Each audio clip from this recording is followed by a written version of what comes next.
Se você mora no estado de São Paulo, você sabe que dia 9 de julho é feriado. O que eu posso afirmar também são duas coisas, que na sua cidade tem uma avenida com esse nome que tem um McDonald's nela. Mas o que aconteceu? Por que esse dia é feriado? Dá um bisu aqui nesse vídeo agora. Eu sou o Rafa e sejam bem-vindos a mais um vídeo do Nerds ao Quadrado.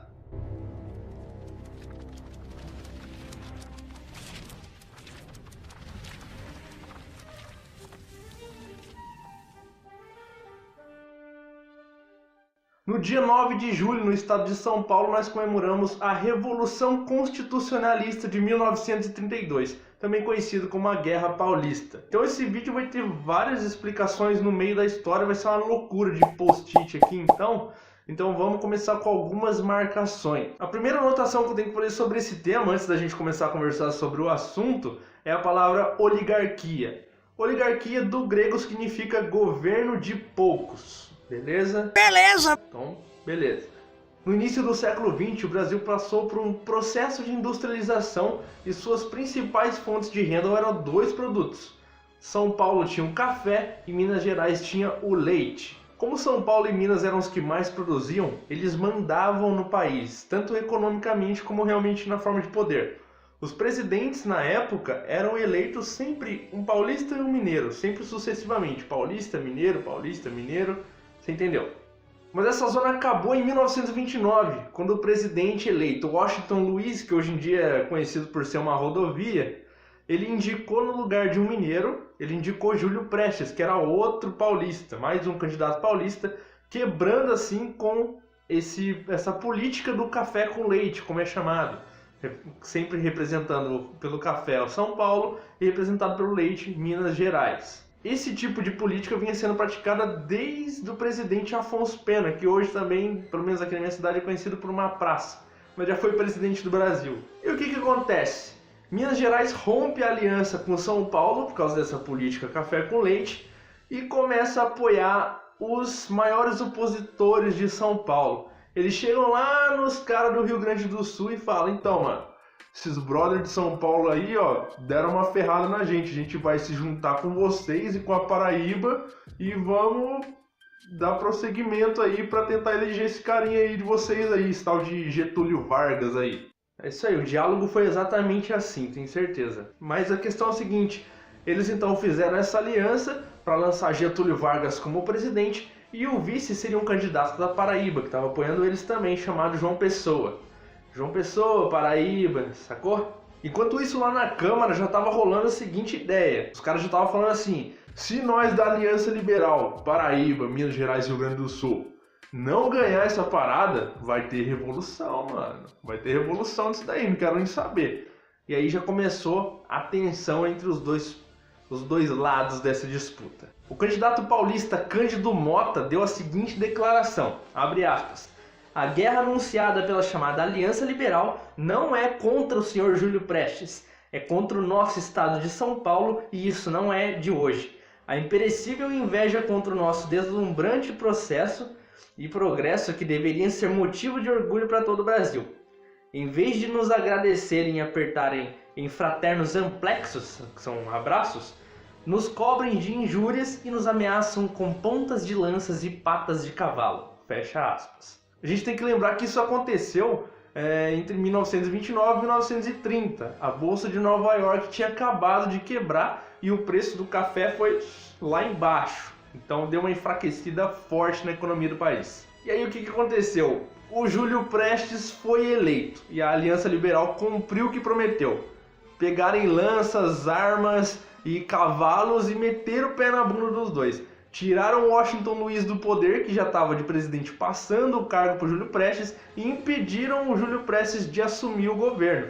Isso foi em 1930, chamada Revolução de 30, foi um golpe militar, onde a Aliança Liberal tirou esses dois candidatos, o que já estava eleito e o que foi embora, fugiram, porque não conseguiu assumir esse cargo, e colocou Getúlio Vargas em vou até fazer aspas, Governo provisório. E o que o Getúlio Vargas fez na hora que ele assumiu? Dissolveu o Congresso, mandou todo mundo pra rua. Governador também, ó, de todos os estados aí, pode vazar, sai fora. Menos esse cara de Minas aí, que esse cara é brother. E o resto, quem vai escolher sou eu. Então ele começou a escolher no lugar dos governadores, os chamados interventores do estado, que eram governadores que ele escolhia a dedo para colocar ali nos cargos de governadores e poder controlar bem mais fácil. Também fez 2 ministérios, o da Educação e Saúde e do Trabalho, Indústria e Comércio. E aí Getúlio fez uma tacada de mestre, ele fez uma parceria com a Igreja Católica, que estava ali um pouco, não estava muito popular,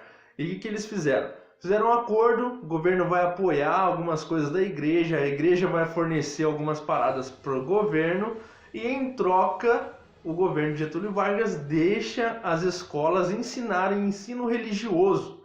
Então já faz uma doutrinação católica em troca de apoio da igreja. Isso foi muito interessante porque a aliança foi firmada quando teve a inauguração do Cristo Redentor, que foi em 1931, que deu o marco para o Brasil como um país católico, né? A maior estátua, o maior símbolo do país é o Cristo Redentor. Então o Brasil é um país católico. O Getúlio ele fez um governo forte e atuante. Ele estava curtindo pra caramba ficar no poder. Afinal de contas, ele que mandava e desmandava ali. E aí o governo provisório ficou só no nome mesmo. Com a crise na Bolsa de Nova York de 1929, despencou os preços do café e o que aconteceu? Todo mundo em São Paulo plantava café, que café era o que dava dinheiro, café era a mina de ouro. Então, para não desestabilizar, para não quebrar de vez a economia no país, o que Getúlio Vargas fez? Ele fez uma oferta para os fazendeiros. Eu vou comprar o café de vocês, vocês produzem e me vendem o café. O preço está baixo, eu compro todo o café de vocês. Eu vendo o que eu consegui vender, o que eu não consegui eu queimo. E foi isso que ele fez. Ele queimou 18 milhões de sacas de café que não estavam sendo vendidas, apenas para não estragar. Queimou 18 milhões de sacas de café, que dava o equivalente, dizem, a população do planeta inteiro tomar café por pelo menos 2 dias. Todas as pessoas do planeta tomar uma xícarazinha de café por 2 dias. Era coisa pra caramba. Isso tudo aconteceu entre 1930 e 31, porque em 32, meu amigo, o negócio ficou tenso. Em 1932, a elite paulistana começou a ficar magoada. A elite paulistana era poderosa, os caras eram orgulhosos também. Getúlio deixou os caras de lado, antes eles mandavam em tudo, agora eles não mandam em nada. E agora, o que vai acontecer? Os paulistas ficaram pressionando os interventores do governo, os novos governadores de São Paulo. Eles viam que ficavam pressionando o cara e o cara pedia para sair. Pressionava o outro pedia para sair. Pressionava mais um e pedia para sair. Então os paulistas pensaram, pô, a gente dá uma apertadinha no governador, o cara sai fora? O que ia acontecer se a gente juntasse todo mundo e ir lá apertar o presidente? O que vocês acham? Vamos fazer esse rolê aí? E aí os caras fizeram o rolê. E aí acontece uma coisa ímpar na história. Os 2 partidos de São Paulo, o Partido Republicano e o Partido Democrata, se unem e formam a Frente Única. A Frente Única paulista vai apertar o presidente da República.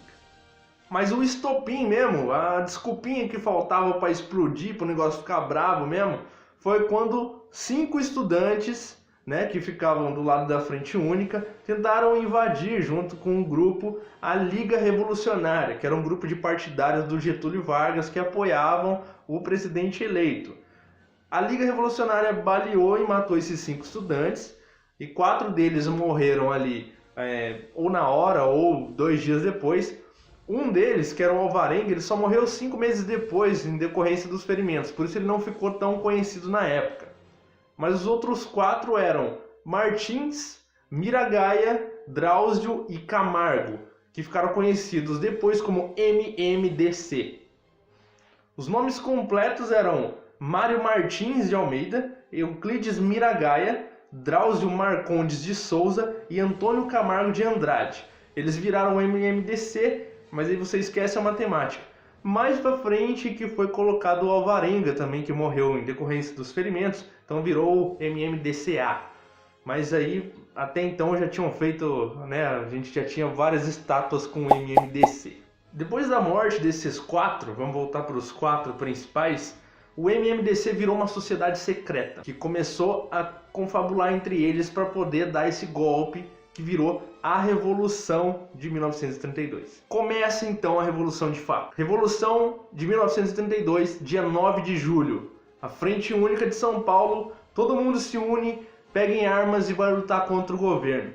Nessa época, os paulistas se uniram entre 35 e 40 mil soldados, só que os soldados do governo tinham quase 100 mil pessoas. Então, o que os caras iam fazer? Tinha dado alguma merda já, porque eles estavam esperando munição e alimento vindo do Porto de Santos, só que a Marinha Brasileira foi e fechou o porto, inclusive apreendendo um navio americano que estava cheio de munição para poder fomentar essa guerra. E aí que o bicho pegou de verdade. Como os paulistas não tinham recursos, não tinham munição suficiente para acabar com aqueles 100 mil soldados, aquela tropa pesada que estava vindo para cima deles, eles criaram um aparelho em que eles abriam e começavam a girar e faziam um barulho de metralhadora. Era um barulho chato pra cacete. O nome desse aparelho é matraca, e por isso que até hoje, quando a pessoa fala alto pra caramba, a gente fala, pelo amor de Deus, fecha a matraca. Pra ter uma noção, o bicho tava tão feio que a escola politécnica, os engenheiros alunos da escola politécnica estavam criando morteiros na escola para poder usar em combate. Esses morteiros, inclusive, foram usados aqui no Vale do Paraíba quando teve essa guerra. Havia mulheres também na guerra. Isso não era novidade, porque tinha as enfermeiras, tinha as administradoras que ajudavam ali os caras com munições e recebendo ouro, do ouro para o bem de São Paulo. Mas destaque para essa professora de primário de Araraquara, Dona Maria Esguaçábia. Ela pegou em armas e foi pro fronte lutar com os caras.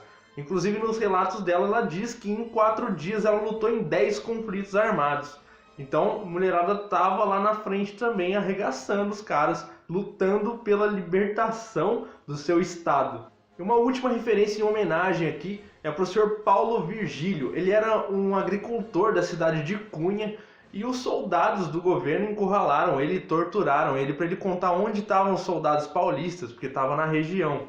E ele diz a lenda que ele gritou antes de morrer que ele morre, mas São Paulo vence. E aí os caras acabaram matando ele.